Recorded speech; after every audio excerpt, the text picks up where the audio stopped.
Yada, yada, yada, yada, yada. Maple Leafs, Blue Jackets, 3-0, 4-3, overtime, shutouts, Game 5. You know what we're talking about here.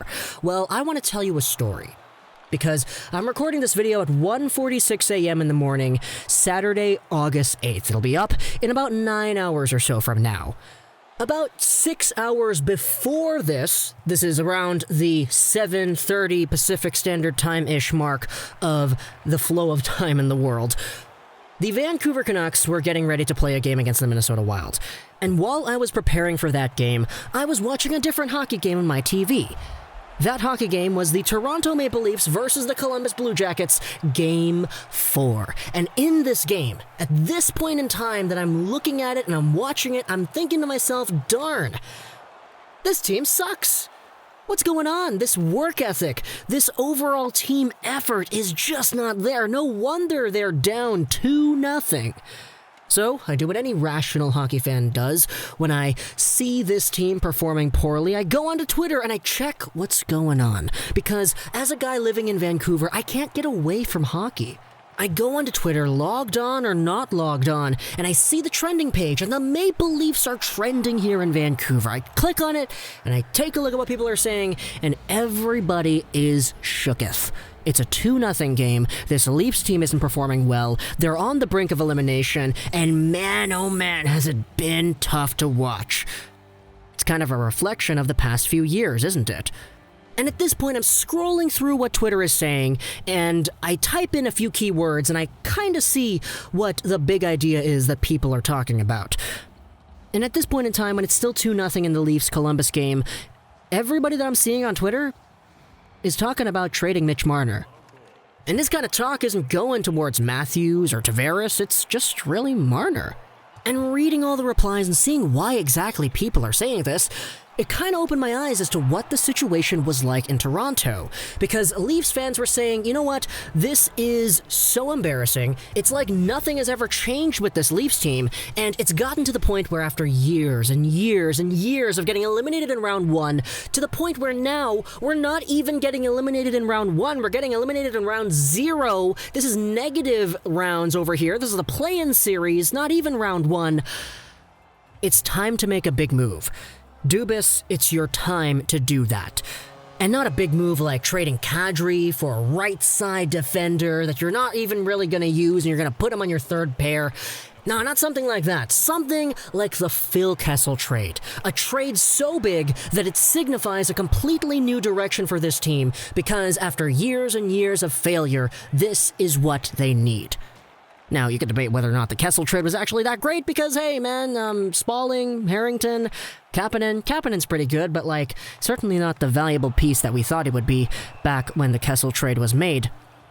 But regardless, people were talking about trading Marner because he was the one that everybody was blaming and everybody was scapegoating on Twitter because, this guy's not producing. We're paying you so much money every year, and you come into the playoffs and you do what was, at the time, 1 point in 3 games.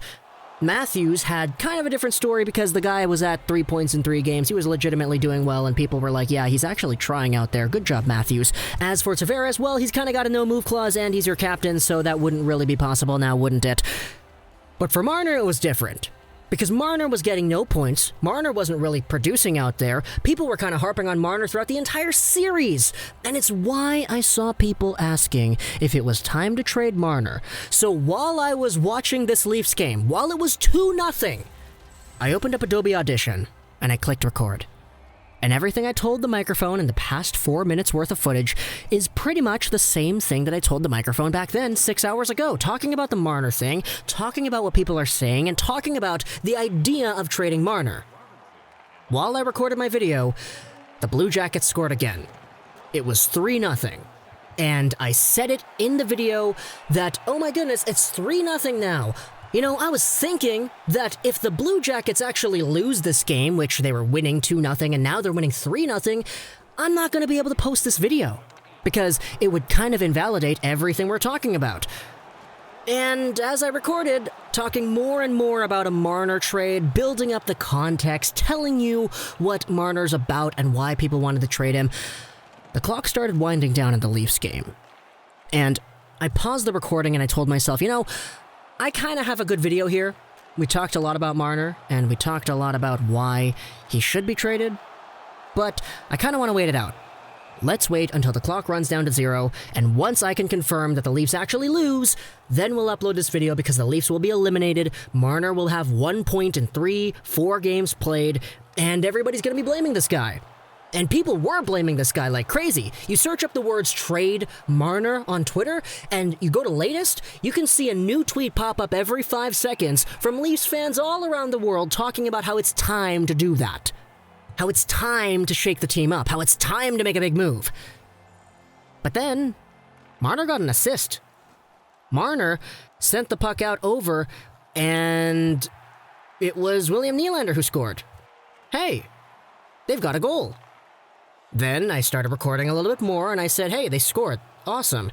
Maybe I will need to actually delete this video. But I was kind of joking because I was like, yeah, no, there's no way they're going to come back. Like, they're down 2. They need 2 to tie it. And then Marner sent a pass over to Matthews, and then he found Tavares, and then, oh my goodness, there's another goal. Then, a few seconds after that, my goodness, Hyman, what the heck? The game is tied. And all of a sudden, everything that I said about Marner getting only 1 point in 3 games is invalidated. He just got 2 points in the span of like a minute, right there.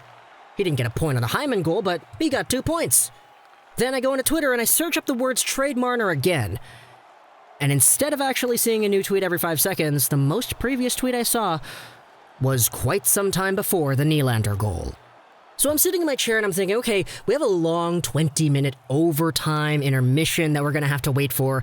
I'm sitting on this already recorded video about Marner, whether or not it should be a time to trade him, and I don't know what to do. I really don't know what to do. So I just waited it out, checked out a few hockey streams, searched up Marner's name on Twitter a little bit more to see what people are talking about with this guy, and everybody's kind of starting to praise him a little bit more. Now, that's not to fault Leaf fans for being so bipolar about it, but there's a little bit more Marner praise coming in there. People saying things like, yeah, you know, this guy, we're paying you $11-something million a year. Finally, 2 assists. Great. And eventually overtime comes, and I'm sitting in my chair watching both the Canucks game on my TV and watching the Columbus overtime on my computer because I don't have Sportsnet West, East, or Ontario. And then they score. They score. It's Marner who sends it over to Tavares, who finds Matthews, and they score. A power play goal. Marner has 3 points in this game, brings his total up to 4 points in 4 games, and all of a sudden, I go onto Twitter, I search up the word Marner, and everybody's like, damn, he redeemed himself. He verbataed himself over here. My goodness, Marner, thank you for being you. And so, we're changing the angle of this video a little bit to tell a little bit of a story as to how the Maple Leafs collective fan base went from wanting to trade their 4th overall 2015 top prospect turned NHL star capable of 100 points in a season and making $10.8-something million a year to thinking that he's actually a pretty good guy. They still adore him the same way they did in the regular season, and they want to see what happens next. Because, hey, for the first time in Maple Leafs history, we have ourselves what appears to be a complete reversal of the roles. The role is, at least in this generation of hockey, the Leafs have a big lead, they give it up, they lose, and that's that. But hey, they pulled the switcheroo on Columbus this previous game, and the Blue Jackets actually did the same thing the Leafs did in Game 3. Leafs fans were saying, you know what, this team died ever since Pierre-Luc Dubois scored that second goal in regulation before getting the hat trick in overtime. But for 3 minutes in the third period of Game 4, we saw the Leafs come alive in a 6-on-4 scenario, scoring a goal with every single opportunity they had. And Mitch Marner was a good part of that. And eventually the game winner in overtime too. So, bipolarism, right?